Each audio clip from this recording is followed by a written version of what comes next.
you ever hear the tragedy of Darth Battlefront 3. the Wise? No.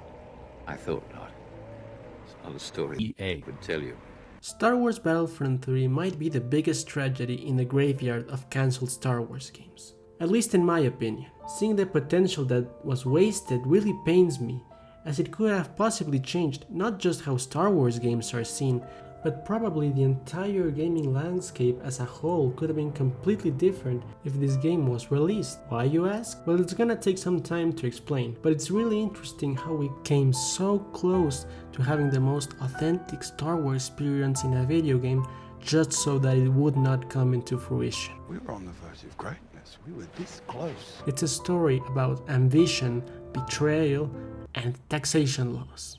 Okay, maybe not taxation laws, but it's still a cautionary tale that must be told so that future developers would not make the same mistakes that they were made here. So, let's dive into the Battlefront 3 saga.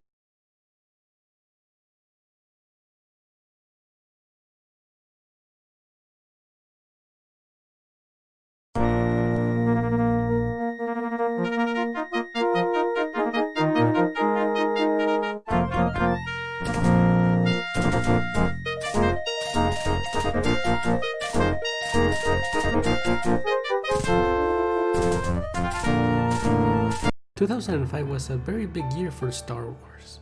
Revenge of the Sith came out, Genndy Tartakovsky's Clone Wars came to an end, and we had not one, not two, but three of the best Star Wars games come out this year. So yeah, all in all, a pretty good year for Lucasfilm in general. 40,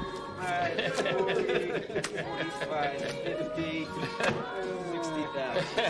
It's gonna be a good summer.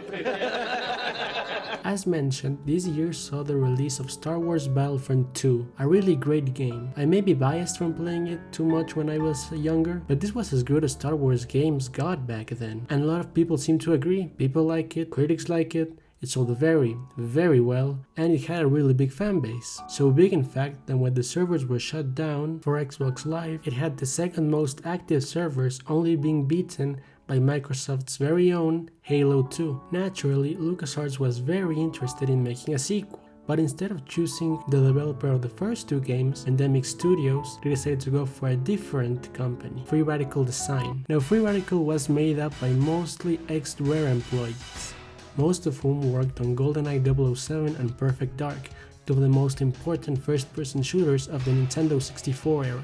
Free Radical themselves were best known for the Time Splitters game, which are best known for their fast-paced action, addicting multiplayer, and tongue-in-cheek humor, things that LucasArts was exactly looking for. Free Radical Design began working on the project in secret during the summer of 2006. This was a daunting task for the developer, as it was one of their first work-for-hire projects, instead of choosing their own projects like the Time Splitters games. As co-founder David Doak put it, even though we didn't want to do work for hire as a principle, the fact that work for hire was Star Wars did make a difference. But because of this, they had much less creative control over the project as a whole. Their concepts had to be approved by LucasArts, and they had to send progress each month so that LucasArts could review it. Despite this, Free Radical themselves felt very confident in this project and thought that, in their words, could create the most authentic Star Wars experience ever in a video game. However, forces out of their control would plant the seeds for what would become the game's cancellation.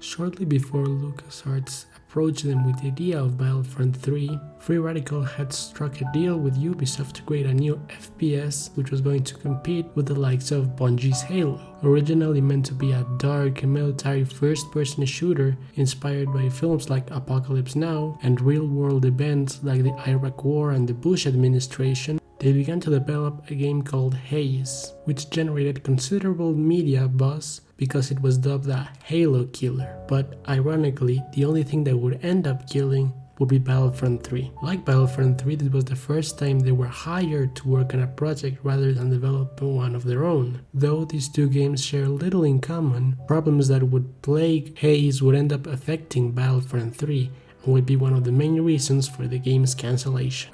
Earlier I mentioned that Free Radical wanted to make the most authentic Star Wars experience in a video game. But what made it that? What made it different from all of the previous Star Wars games? One thing, it had one very key thing: seamless ground-to-space combat. Unlike Battlefront 2, where you had to choose one or the other, Battlefront 3 gave you the actual ability to live out a proper planetary invasion, just like in the movie. It was something that no game had tried at that point, and that unfortunately no game would try since. They had proposed the idea of making a vertical Battlefront, in which you were given an option of starting the match on a planet and dealing with ground warfare so that you could eventually hop on a starfighter, go out into space and destroy a capital ship all in one match, or vice versa. To make the battlefield feel truly alive, things that affected the ground could affect the space. Orbital cannons could disable the shields of capital ships so that they could be easier for starfighters to take down. Similarly, orbital strikes from capital ships could decimate players on the ground. This was also meant to give players a bigger sense of being in the middle of the battle from the movies, even more so than previous games. If we take, for example, the Battle of Hoth from Episode 5, in Battlefront 2 you could only fly ships and ride tauntauns. But Battlefront 3 wanted to go beyond this concept, showing the battle from angles that didn't even appear in the movie. Many aspects were strived to improve over the previous games. Lightsaber combat was meant to be improved, so was space combat as well as galactic conquest. New mechanics would have been introduced to give capital ships a bigger importance in the middle of the battle, and you could use dropships as spawn points for your team. All eras from the then 6 Star Wars films were meant to be playable, with even plans to continue after the events of Return of the Jedi, with factions centered around the New Republic and the remnants of the Empire. It wasn't just gameplay that was going to be improved over previous games. The story was going to have a much bigger importance than previous games had, with brand new, completely original characters created specifically for the game. The story of the game would have set parallel to episodes 1 through 6, centered around the 2 clones created by the Kaminoans from a Jedi named Fallon Gray. The clones were called X1 and X2. They were created by the Kaminoans as an attempt to clone Jedis, but are disappointed when their twins show no force powers. When the Clone Wars break out, X1 and X2 are trained by Jango Fett and become generals in the clone army during the Clone Wars, serving under the command of Jedi Master Foroda. It's at this point that the force powers from the brothers begin to develop, but seeing how they had no previous Jedi training, they used their military combat in combination with their force powers. A rivalry also begins to brew between the two brothers.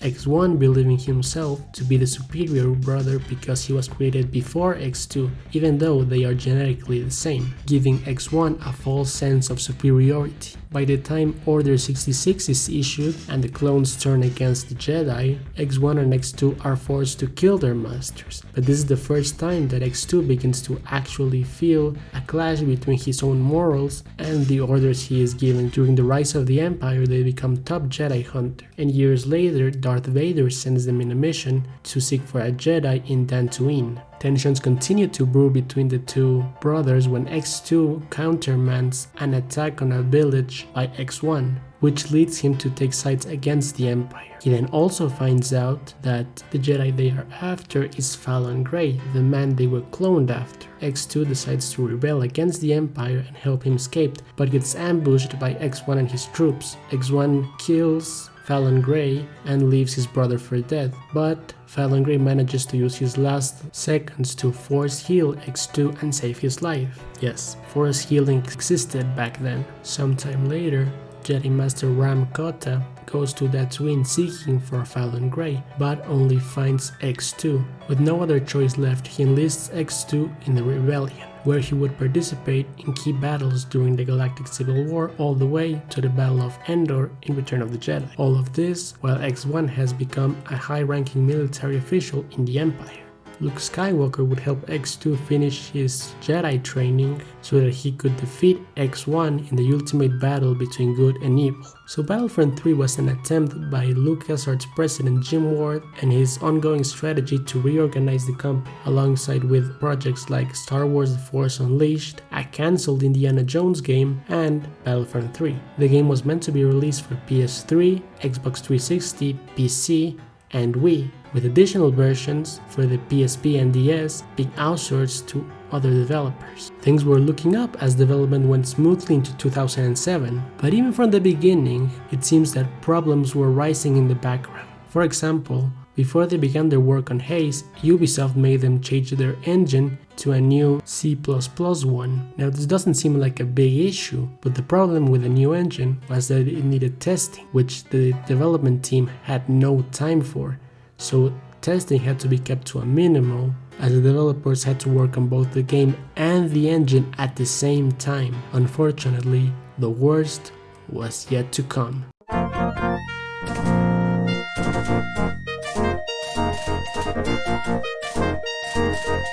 As development continued, the scope of the game grew larger and larger. The signed documents talked about massive maps with 50v50 matches, and talks for the Wii version to have 12v12 matches and an exclusive 1v1 mode with lightsaber battles that was meant to take advantage of the Wii's motion control capability. With the success of Battlefront 2 on PSP, Rebellion Games was hired once again to do the PSP port for Battlefront 3. LucasArts was pleased with what they were seeing, and so, in December of 2007, they reached an agreement with Free Radical to turn Battlefront into a yearly franchise, to compete with the likes of Call of Duty and Battlefield. Plans for Battlefront 4 to release in October of 2009, Battlefront 5 to release in October of 2010, Battlefront 6 in 2011, and so on. This meant that all the DLC meant for Battlefront 3 had to be scrapped so that it could be featured in Battlefront 4. Free Radical was very enthusiastic about working on future sequels. As David Doak stated, "We were continually trying to improve that,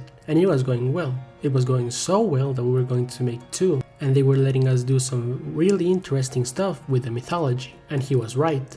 The concept art shows us that Battlefront 4 was meant to have alternate versions of characters we know, like Dark Obi-Wan and Luke Skywalker or Emperor Vader. It's really interesting to see in a universe where there is no Battlefront 3 released yet that we can see the proposal for a Battlefront 4. The contract for Battlefront 4 called for an increase in staff numbers, making Free Radical expand to a studio of 235 members. Unfortunately, this plan would never come to fruition. LucasArts was very impressed with the progress made by Free Radical. As a former LucasArts employee stated, "We were getting these code drops that were amazing. We thought Battlefront 3 was going to turn the industry on its head." Free Radical was meeting all of their milestones. Even LucasArts president Jim Ward would sit in these meetings and would say things like, "So this is shipping next month, right?" This, however, would not last. 2008 would be when things became sour. Though development for Battlefront 3 was going mostly well, Haze was going through severe delays and problems in its development. We already mentioned how Ubisoft made Free Radical change their engine, but what's even worse than that was that Ubisoft made a deal with Sony, who realized that they had no real competition to Bungie's Halo and chose to make Haze into a PS3 timed exclusive. All of this without any knowledge of the Free Radical team, who wouldn't find out until it was too late. This was terrible news for the team, as the game was running at its worst on PS3, as the dev kits that Sony had given them for the PS3 were much weaker than what they were anticipating, and things only got worse from there. Early 2008 would be when Battlefront 3 would encounter its first roadblocks, as the game simply became too ambitious for its own good. David Doak stated, "It was so ambitious because you had to populate an environment like that in a scale like that, so we had some tough nuts to crack. Even though the game wanted 100 players in one match, the game froze with 20, so they had to reduce the scope of the maps and have 50 players in one match instead." Free Radical had realized that the deadlines for the release date were a bit tight. So, seeing how they had developed a very amicable relationship with LucasArts, they decided to ask for more time. "So we thought we'd do what we have never done before. and let LucasArts know our concerns. Because LucasArts had been so good to work with, we thought they'd see sense of what we were saying, and that coincided with Jim Ward not being there one day. In February, Jim Ward left his position as president of LucasArts, as his strategy to reorganize the company and revive the LucasArts brand had failed, and internal forces had lost faith in him, which was worrying for Free Radical. Still, they believed they had done the right thing. This, however, would be the end of their relationship. Mr. Dog puts it best. And then we went from talking to people who were passionate about making games to talking to psychopaths who insisted on having an unpleasant lawyer in the room. LucasArts agreed to give them more time, and so the release date was pushed from October 2008 to April 2009, much to the dismay of LucasArts, as this meant pouring millions and millions of dollars into a project that was becoming increasingly expensive. After Ward left the company, he was replaced by Darryl Rodriguez, a guy that used to work on Electronic Arts. And that's a good sign, right? He was a guy that, in the eyes of a former LucasArts employee, did not f around and pushed Free Radical to their limits. In order to meet the tight deadlines set by LucasArts, Free Radical was forced to make even more cuts to the project. Conquest was renamed Assault and it would get cut, and perhaps worst of all, Galactic Conquest, a key mode in the original Battlefront games, was cut as early as 3 weeks before the game's cancellation, much to the dismay of playtesters who thought it was the best mode of the game. In May of 2008, Haze came out, and it was a critical and commercial failure, which made LucasArts lose what little faith it had in Free Radical. Though the game wasn't cancelled right away, as Free Radical still wanted to finish the project, LucasArts had stopped paying them. According to audio director Graham Norgate, LucasArts hadn't paid us in 6 months and were refusing to pass a milestone, so we would limp along until the money finally ran out.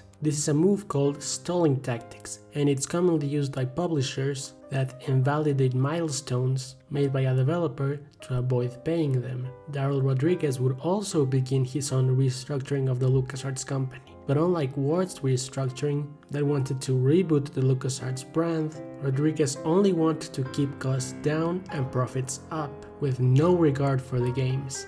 Huge numbers of staff were fired, an entire layer of management was removed, and countless projects were cancelled.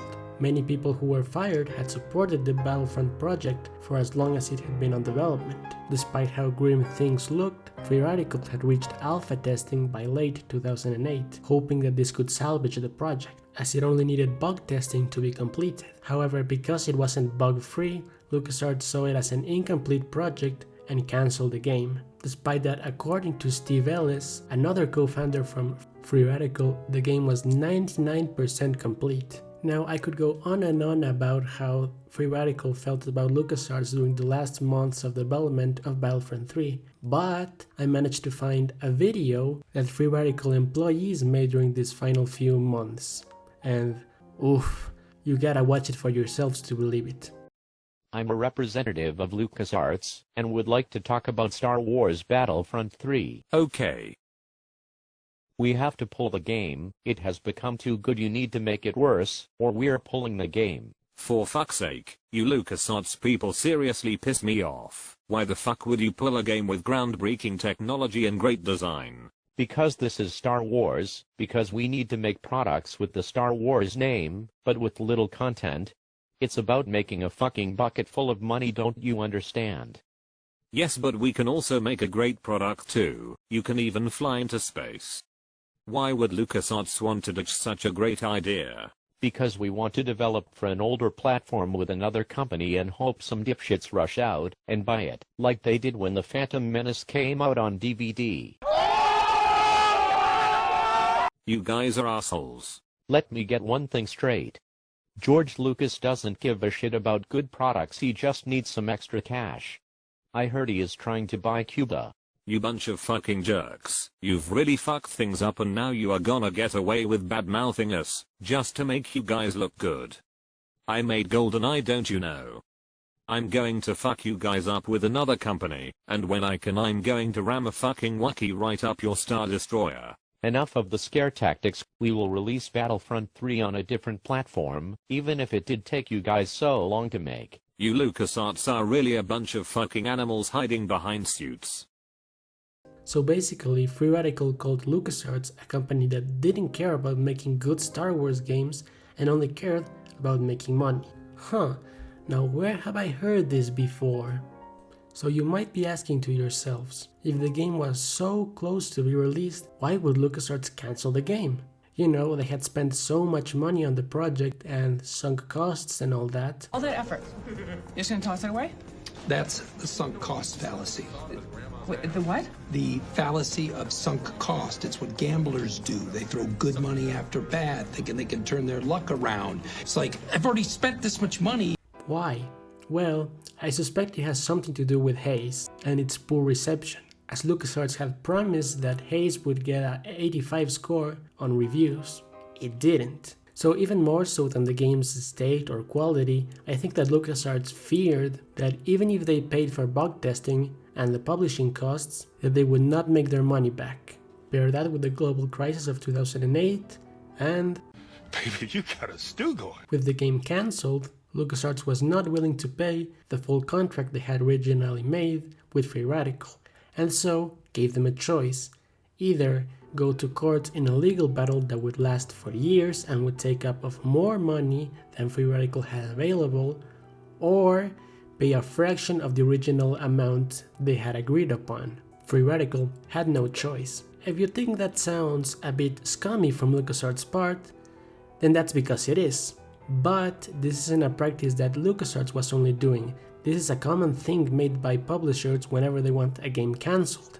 The failure of Haze and the cancellation of Battlefront 3 crippled Free Radical. David Doak had a nervous breakdown and would leave the company. The company tried to salvage themselves by making Time Splitters 4, but most publishers were not interested because despite the games being well received, there was no real demand for a sequel, and those that were interested in making a sequel to Time Splitters simply had lost faith for Free Radical after Haze. This would be too much for Free Radical as it would enter administration in Christmas 2009, where over 100 people would lose their jobs. So whose fault was it for the demise of Battlefront 3? Well, judging by what I told you, you'd think it was LucasArts, right? Well, let's first off see what LucasArts had to say in its defense. And just like Free Radical, not kind things. An anonymous LucasArts employee claimed that the 99% complete claim was complete bullshit and that a more accurate number would be 75% and that the game was mediocre. He also stated that Free Radical kept missing deadlines, that they had greatly underestimated the size of the game, and recalls one event in which, quote, for much of 2007, Xbox 360 builds simply did not work. Initially, Free Radical had claimed that this was a US-UK key difference, but when LucasArts asked to FedEx one of their working machines to the US for a build review, they declined, and stated that the only mode they had managed to properly implement was free-for-all and that other modes simply did not work. But perhaps worst of all, he called Free Radical a Ponzi scheme. And for those who don't know what a Ponzi scheme is, it's a form of fraud in which belief of the success of a non-existent enterprise is fostered by the payment of quick returns to the first investors for money invested by other investors. So like a bank, only more dishonest. He stated that they used time and resources from LucasArts to finish Haze instead of Battlefront 3, and that their attempt at pitching Time Splitters 4 was only to get enough money to finish Battlefront 3. Naturally, Free Radical denies these claims and states that this is only an attempt by LucasArts to whitewash the story. He also stated that a closer estimate maybe was 97 or 98%. So what do you think? Leave it in the comments below what you think happened. It should also be noted that these stories aren't mutually exclusive. It could be true that both LucasArts was not paying Free Radical and that Free Radical kept missing their deadlines and utilizing resources for Haze. Whichever way you spin it, one thing remains true. Battlefront 3 was dead. Though this was the end of Free Radical's Battlefront 3, the story of Battlefront 3 was far from over, as there would be many more attempts to resurrect the franchise, and it would become the bane of LucasArts' existence for years to come.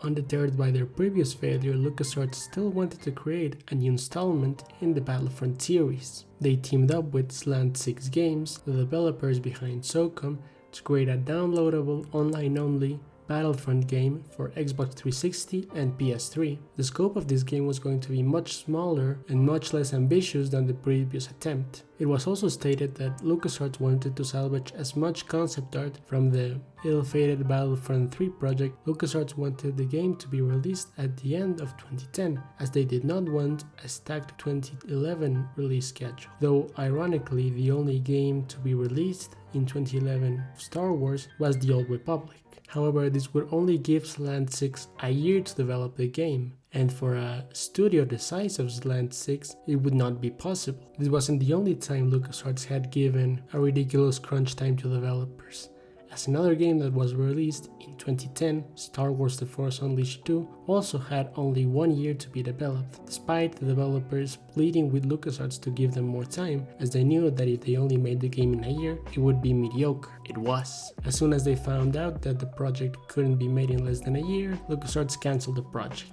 It is said that assets from Battlefront Online would be later reused for the DLC of Hoth in The Force Unleashed. This is because leaked assets and concept art from Star Wars Battlefront Online were found inside the disc of Resident Evil Operation Raccoon City, another game made by Slant 6, and when you compare the two, they are strangely similar. For example, here's a model from Luke in Hoth from The Force Unleashed, and here's the model from Battlefront Online. You see what I'm saying? But we have no confirmation of this. This would be the second failed attempt at Battlefront 3, and Slant 6 Games will shut its doors in 2013.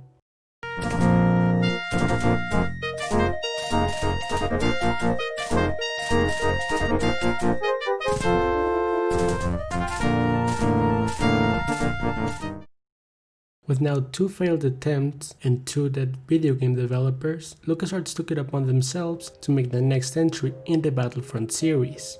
Fine. I'll do it myself. Though this new entry was not going to be called Battlefront 3 or even Battlefront, it was going to be called Star Wars First Assault, and was more of a dark military first-person shooter like the Call of Duty games or even Republic Commando than the third-person shooter that had come before in the Battlefront games. Much like Battlefront Online, it was going to be a multiplayer game focused on online-only modes. And also like Battlefront Online, it was going to have a much smaller scale and ambition than Free Radical's Battlefront 3, as the developers arrived to the conclusion that the reason behind the failure of Battlefront 3 was its grandiose ambition. One of the developers said, "We said, let's keep the scope contracted and not try to do everything in Star Wars, unlike the previous Battlefront 3 teams." They were probably told by LucasArts to include everything at once: Jedi, starfighters, the works. Our team had the freedom to say, no, you're on Mos Eisley, and that's it. You can't fly into space, ground combat is all you have to worry about. That's what allowed us to fine-tune a singular experience. At one point, the development was led by the creative director behind Republic Commando, as he had just returned to LucasArts, adding a bigger feeling of Republic Commando to the game. Just like Republic Commando, this game seemed to focus on a darker and grittier tone of the Star Wars universe. Concept art shows us brutal fighting and an actual feeling of war. Apparently, the warlike feeling that permeated the game had come from the Iraq War. Yes, 2 very different games were both inspired by the same real-world event. This was because Lucasfilm had hosted after-hour screenings of an HBO miniseries titled Generation Kill, based on the book of the same name by Evan Wright, a Rolling Stone columnist that accompanied the Marines during the invasion of Iraq. And it seems this had a great impact on the team working on First Assault, as the show had a modern take on squads and how they acted on the battlefield. This idea about squads was bolted onto the creative process of First Assault, as they wanted to encourage players to stick together during a match as it would reveal much more of their map on the radar. They also had planned to give a health bonus. However, this was scrapped, and instead they decided to give each player the ability to revive their fallen teammates instead of just the medics. Weapons were meant to be based off real-life historical firearms, especially from World War II, much like in the original trilogy, and wanted to distance themselves from the weapon designs found in the prequels, as they found those toy-like and unrealistic. Weapons would have included blasters, assault weapons, sniper rifles, shotguns, Wookiee bowcasters, and concussion rifles that had significant knockback. There was also a disruptor laser, which could perform one-hit kills, similar to the Spartan in the Halo series. All of these weapons were meant to be customizable, similar to the Call of Duty games. Players could also access deployables like rocket turrets and force fields, and several Star Wars themed deployables like ion, microwave, and infection grenades use abilities like revealing the enemy's position for teammates, similar to the UAV in Call of Duty, or even use a hologram, an idea that was taken from the Halo games but that was meant to be taken further in First Assault. As one of the developers stated, Halo's hologram was one where you just spayed out a hologram and it sat there like a decoy. With our hologram you had two options. You could spit it out and just let it sit there, or you could hold the button down and actually transition to controlling the hologram. So a lot of times what we do was hide behind a corner, deploy a controllable hologram, running guns blazing at the team that was guarding the point, and have the rest of the team flank you as you drew their attention. That was super unique. Game modes that would have been included were Attrition, an 8v8 deathmatch in which you had to capture the enemy's base, similar to how you would capture command posts in the original Battlefront games. There was Sabotage, in which one team had to transport a bomb to the other team's base and blow it up, and the Payload mode, similar to the key modes in Overwatch and Team Fortress 2. They wanted to include 2 planets for the beta launch: Bespin, a planet home to Cloud City, and Tatooine, which had 2 maps, one based off Mos Eisley and one based on an Imperial base. There were plans for a 3rd planet, Kashyyyk, homeworld of the Wookiees, but was pushed for a later release. Music was also going to be a big part of First Assault. Like most Star Wars games, it was going to feature the magistral soundtrack made by John Williams and the London Symphony Orchestra. First Assault was set to feature a sophisticated and dynamic music system that would play different tracks based on various in-game factors, as it created a system in which they took the player's actions and their surroundings to determine which music to play. The beta was meant to be released in autumn of 2012, with the full game being released in 2013. Now you might be asking yourselves, but Phantom Felix, this game doesn't seem to have anything to do with Battlefront 3,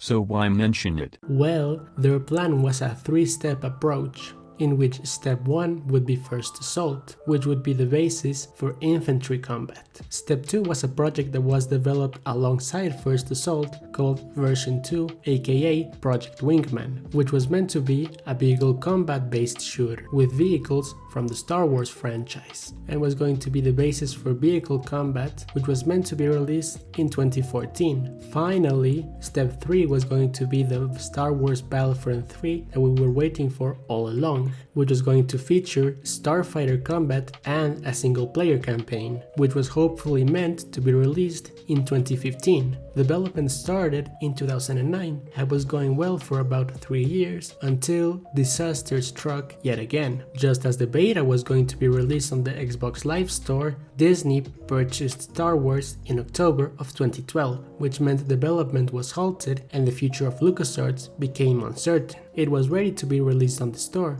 but then the Disney buyout happened and they delayed the beta, and that's when we were like, oh shit.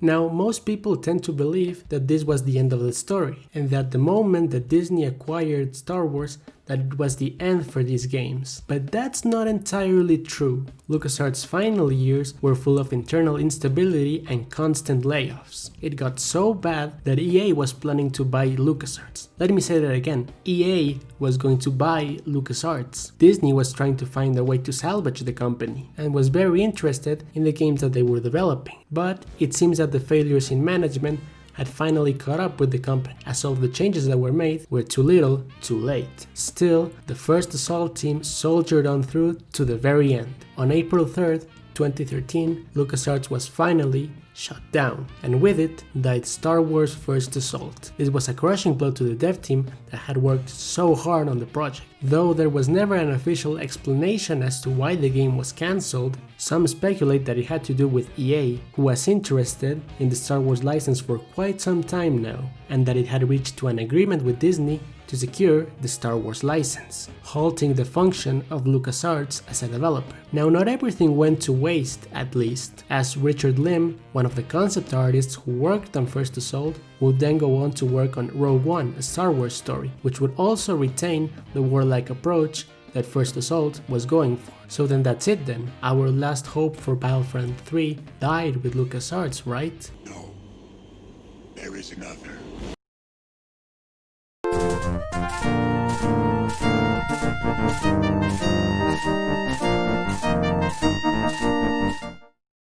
Let's wind the clock back to 2009, during the final months of Battlefront 3. LucasArts knew that the project was going to be cancelled, but didn't want to go all of the project to waste, mainly because they had spent so much money on it. While development in Free Radical's Battlefront began to stagnate, Rebellion Games and their PSP port, now called Elite Squadron, was going well. In fact, it was going too well, as the game was finished by April of 2009, but wouldn't be released until November of that year. Apparently, Rebellion Games wanted to salvage as much as the Battlefront 3 project, as they knew it was in trouble. Remember how in the video made by Free Radical employees it said, "Enough of the scare tactics, we will release Battlefront 3 on a different platform." This was because in their eyes, Rebellion Games wanted to steal their project and pass it off as their own. So as relations began to deteriorate between LucasArts and Free Radical, LucasArts began to focus on Rebellion Games because they offered faster and, most importantly, cheaper development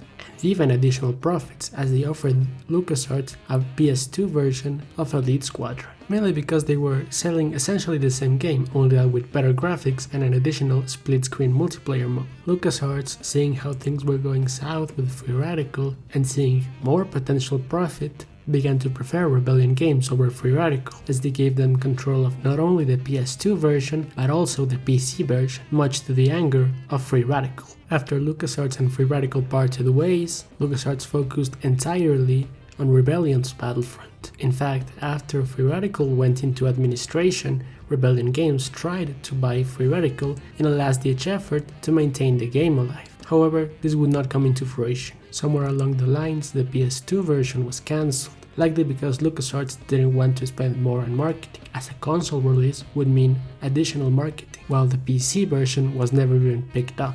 The game was likely delayed so that it could be shown in E3 2009, occupying the place that was meant for Battlefront 3. Now, it must be stated that Elite Squadron and Battlefront 3 are not the same game.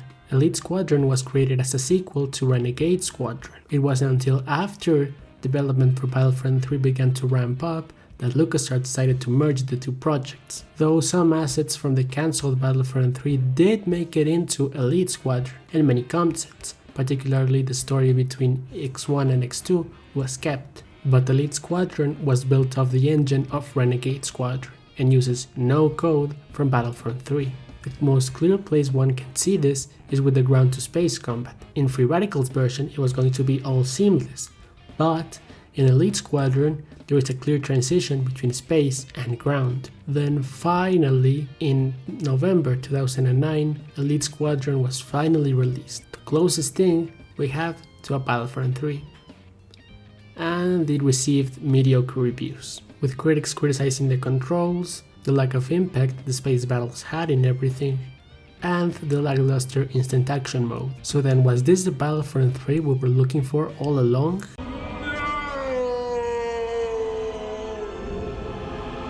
Because the game was barely a Free Radical's version for Battlefront 3. The engine was different, the console was different, and most importantly, key aspects of the gameplay had been changed. Saying that this is Battlefront 3 is a lie.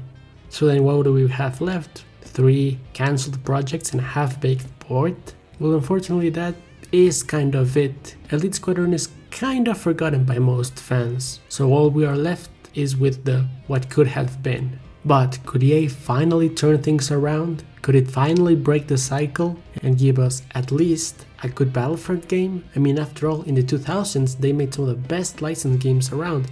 Lord of the Rings, The Sims, and so many much more. They can make good games, right? Right?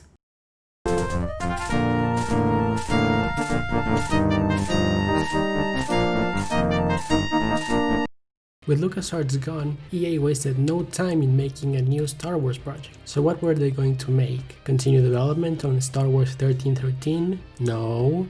Give BioWare another chance at making another Knights of the Old Republic game? No. So then what? Well, guess what? Another Battlefront project. At this time it was a reboot, likely to avoid all of the bad karma that had preceded all of the attempts at making Battlefront 3. And I gotta be honest, at first it actually looked pretty awesome. Granted, I was very young when the game was revealed, but it looked really nice. And after playing the beta, I was actually super excited for what was going to come. I had so much fun playing the original 2 games that it didn't even cross my mind that this game could be bad, so I was actually very excited for this new entry in the Battlefront series. I had no idea what EA had been up to during those times previous to the game, and frankly, even if I knew, I wouldn't have cared because I was a kid. I guess it also was good timing that this was going to come out around the time that the hype for The Force Awakens was at its peak. Remember those days? Before the Star Wars fanbase joined the fucking Mojave wasteland? Ah, those were the days. After nearly a decade of failed attempts and several dead studios, we were finally going to get another game in the Battlefront franchise. Now the question was, could it truly live up to its expectations and be a worthy entry to the Battlefront legacy? So, I bought the game on launch day at full price and I went home and played it, and man, what a disappointment.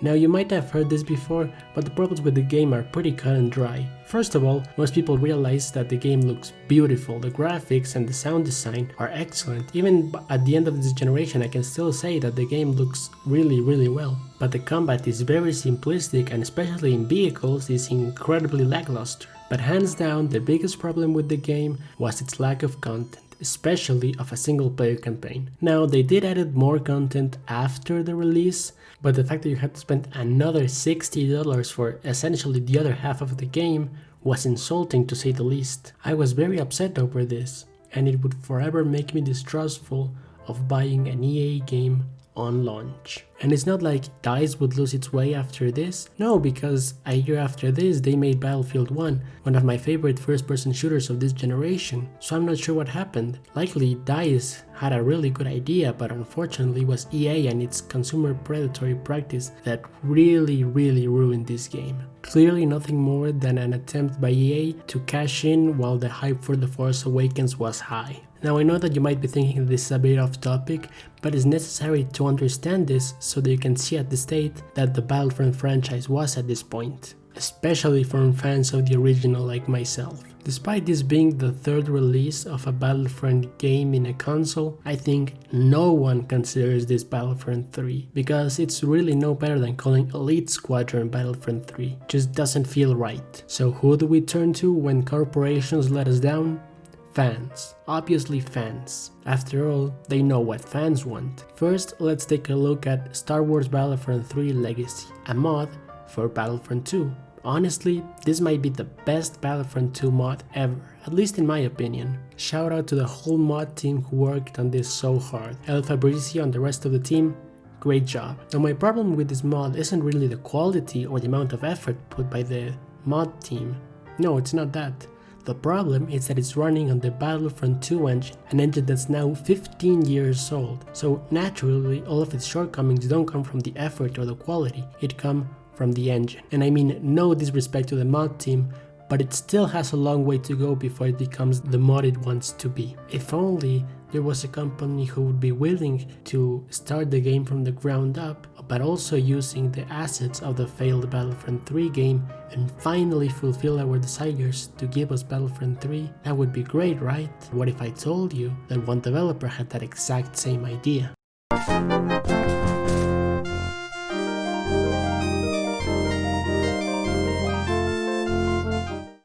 It seems that Frontwire Studios was asking that exact same question, and so they decided to take it upon themselves to finally give us Battlefront 3 at last, over 10 years after the original had been planned.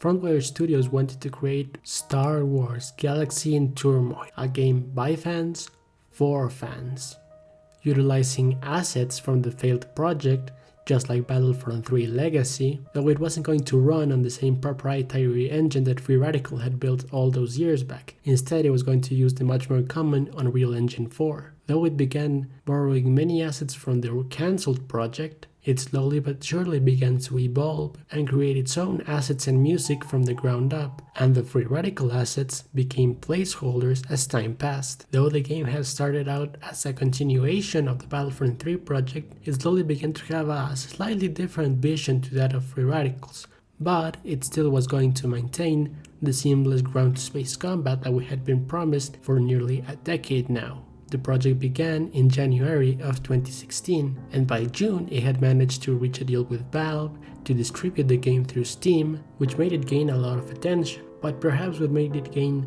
most attention of all was the fact that it's going to be completely free to play. Compare this to the predatory practices that EA was doing at the time, and Baby, you got a stew going. so development was going nicely until, yes, you guessed it, disaster struck yet again. On June 22nd, Lucasfilm requested the halting of the development of Galaxy in Turmoil. By July, Frontwire Studios announced the cancellation of Galaxy in Turmoil, citing reasons that it could take away attention from EA's Battlefront series, as apparently Lucasfilm had halted the development on the behalf of EA, as according to Frontwire Studios, Lucasfilm was actually open to the idea of giving Frontwire Studios a license or even working alongside EA. However, EA shut down any of these ideas because they wanted to keep a monopoly on the Star Wars license and live up to its name and being a completely terrible company. The idea of the game falling under fair use was also contested. However, Frontwire was not interested in a long and arduous legal battle against a behemoth like EA, so it seems that this was the end for Galaxy in Turmoil.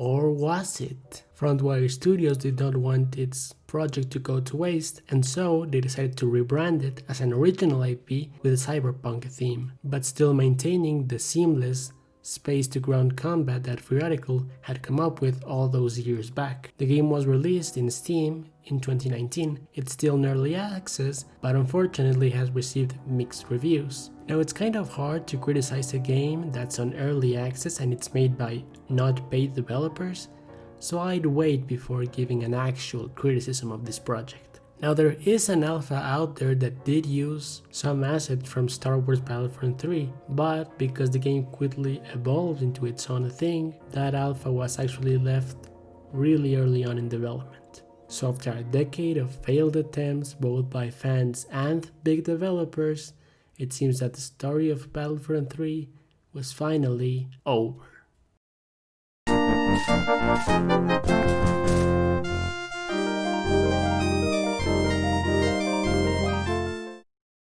With Galaxy in Turmoil being rebranded outside of the Star Wars universe, I think it's finally time to lay to rest the legacy of Battlefront 3. At least in the sense of a developer making Battlefront 3. It's either that or having to live with the unbearable truth that even if the game for some miracle gets released, it will likely not live up to its nearly mythical levels of expectations us fans are waiting from it. That's exactly why the fan projects are received so well, because we literally expect nothing from them. So when they are made by people who actually care and make great projects, we rejoice because our expectations were so low to begin with. But you know, maybe EA was just testing the waters and seeing what works and what doesn't work. Maybe the next Battlefront game is going to be great. I mean, they offered us a single player campaign, space combat, no more DLC. Who knows, maybe EA can finally deliver us with a good Oh. Now I'm going to yada yada over this part because most of you already know what happened. And there are many more videos that have already covered this a lot better. So basically, EA promised us a Battlefront 2 that was going to be better, the game came out, yada yada yada, most downvoted post in Reddit history. It's such a shame that now the Battlefront name will be forever associated with the whole loot box controversy. Now, to be fair to EA, they have managed to actually pull their heads out of their asses and finally start doing things right and clean up their act. First off, with Battlefront 2, they first off removed the microtransactions, which was already a great move, and then they actually kept adding more content for free in a very uncharacteristic move from EA. They gave us free content from things like Solo and Rise of Skywalker, a really great idea, not to mention constant community updates. Honestly, this revival is very similar to that of No Man's Sky, which is a good thing. Then, in 2019, they released Fallen Order, hands down the best Star Wars game in a decade at least. And now they have given us Star Wars Squadrons. Though not a perfect game, it is definitely a return to the classic space combat games from the 90s and 2000s, which is great. Now, some people might be thinking that I'm being way too kind to EA, but I'm saying that it's giving credit where credit is due. No, it's not like EA had some kind of change of heart or anything like that. It did a very simple thing. It let developers that actually are very passionate about making games just do their thing, with no microtransactions or predatory practices. Just letting them do a fun, simple game. So while maybe the story of Battlefront 3 may be over, we can at least take some comfort in knowing that the future of Star Wars games is brighter than it has been in over a decade.